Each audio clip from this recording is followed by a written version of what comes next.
Ngizoyibhekisa kulomfana obizwa ukuthi uMisizulu. Ingakho sengimbiza ngomfana ngoba kuningi engikuboniswayo nengikuvezelwayo kona ukuthi lesihlalo ahlezi kusona siyamchisa siyamveza manje ukuthi akumele ahlale kusona. Uma ngikhuluma kanjena-ke hayi ngoba ngithi leso sihlalo makuhlale mina, ngizolikhuluma mina iqiniso.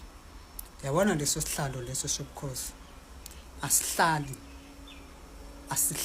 isigilamkhuba, asihlali umuntu olambile, asihlali umuntu oxakekile.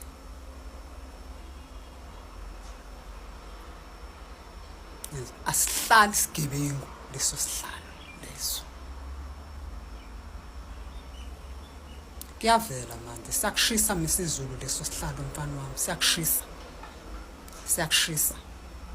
Awusakwazi nanokwenza okuyikona kona. Awusakwazi nanokukhupha isinqumo okuyikona kona okuvela babona manje kuvela obala manje ukuthi le ndawo ohlezi kuyona akumele uhlale kuyona.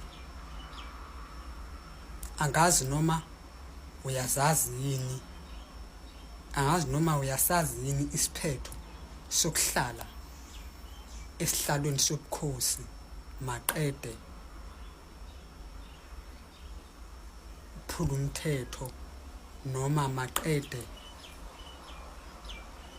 uhlanganyelane negebengu.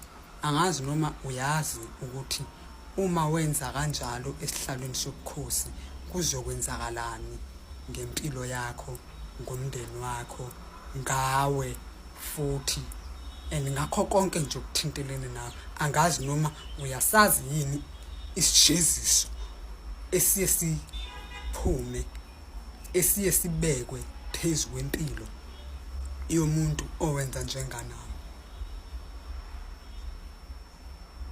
Ngikhuluma ngesijeziso mina sakamoya. Leso sihlalo leso sabantu bakamoya.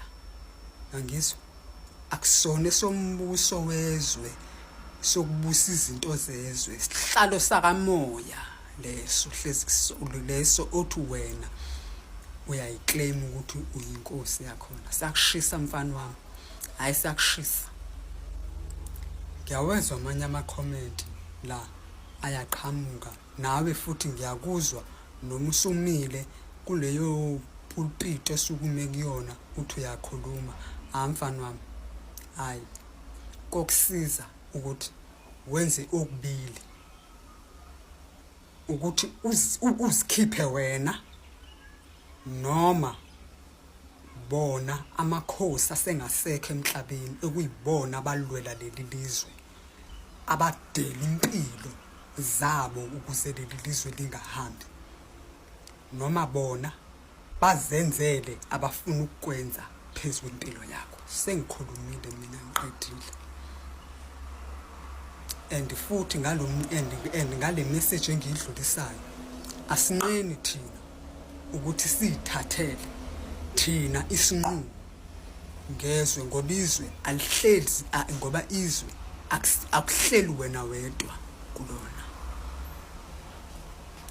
Akuhlezi wena wedwa kulona. Politiki yakho uhlangane nayo, kuthiwa ngidlulise ngithi uzowuza umoya.